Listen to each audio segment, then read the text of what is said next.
solution, c'est la foi. Oh, la Bible, oh, la parole de Dieu. Dieu t'appelle, Sergi. Dieu t'appelle à la réconciliation. Dans ta chambre, invoque la lumière, invoque Dieu. Il va se révéler à toi. Repentez-vous. Repentez-vous du péché. Venez à la lumière. Dieu veut te combler d'amour. Dieu veut te combler de paix. Il veut t'amener dans son royaume qui vient. Jésus-Christ revient. Il est temps de prendre conscience que ton éternité est en jeu. Si tu meurs sur le Seigneur, tu n'accéderas pas au ciel. Mais c'est l'enfer qui t'attend pour l'éternité, mon ami. C'est pour cela que Jésus est venu. C'est pour cela qu'il est venu en Israël. Mourir pour nos péchés, mourir sur cette croix, parce qu'il t'a aimé. L'amour de Dieu, ça a été la croix, mes amis. Combien se disent que le cochon n'est pas bon et il fume la cigarette? Mais mange le pain, tu fumes la cigarette, mon ami. Combien, mes amis, leur religion, les ont, mes amis, lobotomisé. Combien ne connaissent pas Dieu? Combien mettent des apparences religieuses, mais n'ont pas connu le véritable Dieu, ne connaissent pas l'amour? Combien prétendent connaître Dieu, mais ne savent pas aimer leur prochain? Combien, mes amis, prétendent connaître Dieu, et ils sont dans l'adultère, la pornographie, l'inceste? Ce monde est perdu, et Jésus veut t'éclairer, parce qu'il veut te sauver. Venez à Jésus. Jésus t'aime. Il t'aime, le Seigneur. Oh, Sergi, viens à Dieu. Viens à Dieu. Et Dieu va te détacher. Et ce Dieu que je prêche, eh bien, il s'appelle Jésus. C'est ça le véritable. Lorsqu'on rencontre le véritable, on n'a pas honte de témoigner. Et je témoigne que Jésus est le seul qui sauve, le seul qui pardonne les péchés, le seul qui donne la force de plus pécher, plus mentir, plus forniquer. C'est Jésus-Christ, mon ami. Et il t'aime, le Seigneur. Viens à Dieu, viens à la lumière. Tant que tu respires, demain tu n'es plus sûr de respirer. Après-demain, tu n'es plus sûr de respirer. Ce soir, tu respires. Fais la paix avec Dieu. Fais la paix avec Jésus-Christ de Nazareth. On court, l'homme il est occupé. Par quoi? Par quoi? C'est quoi ton souci? Ton cœur, il est où? C'est quoi ton désir? C'est quoi ton trésor aujourd'hui? C'est quoi ton désir? C'est quoi ta vie sur cette terre? Tu cherches ce que tu veux. Mais est-ce que tu sais ce qui est bon pour toi? Est-ce que tu t'es posé la question?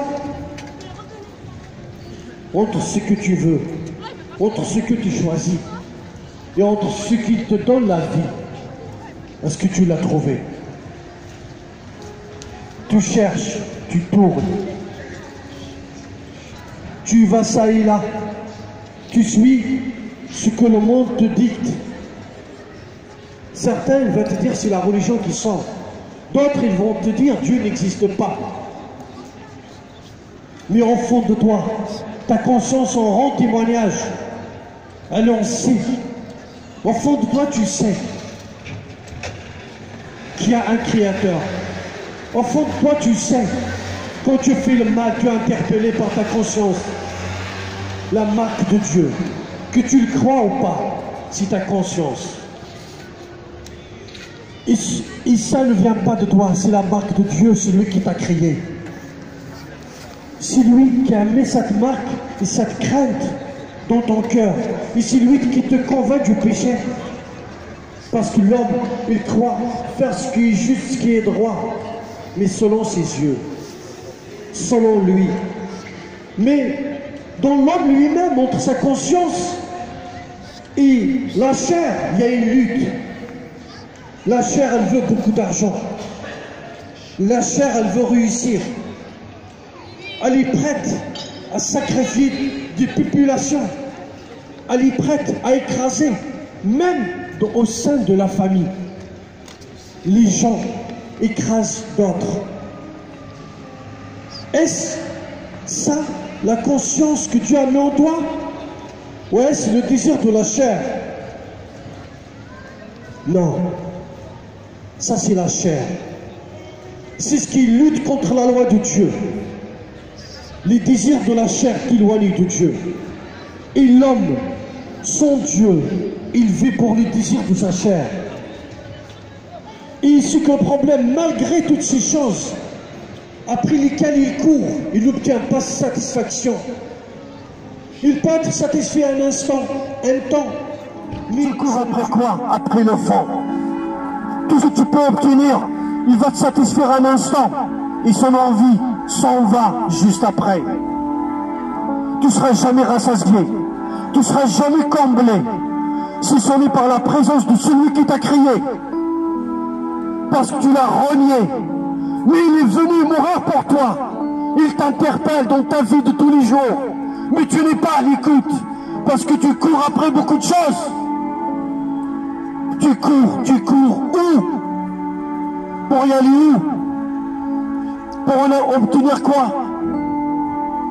Non. Laisse Dieu parler à ton cœur. Au fond de toi, tu le sais. Au fond de toi, quand tu es seul, tu sais qu'il y a un créateur qui t'a créé. Mais il te dit, qu'est-ce que le monde nous a donné? Non. Le monde nous a donné de la souffrance, de la haine les uns envers les autres, même dans nos propres familles. Mais Dieu, son amour, ne s'était pas arrêté sur nous, sur notre état.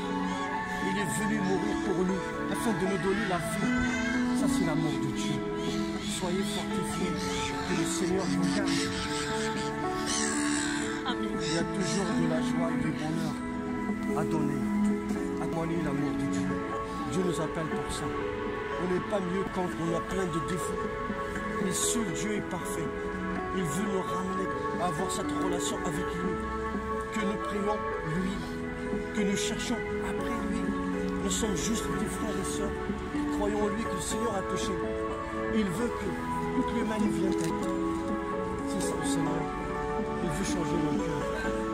Changer le cœur de l'homme. Il a dit, je suis venu transformer mon cœur de pierre en cœur de chair. C'est ça.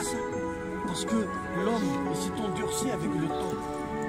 L'homme, il s'est éloigné de Dieu. L'endurcissement du cœur de l'homme, c'est son éloignement de Dieu. Être rapproché de Dieu.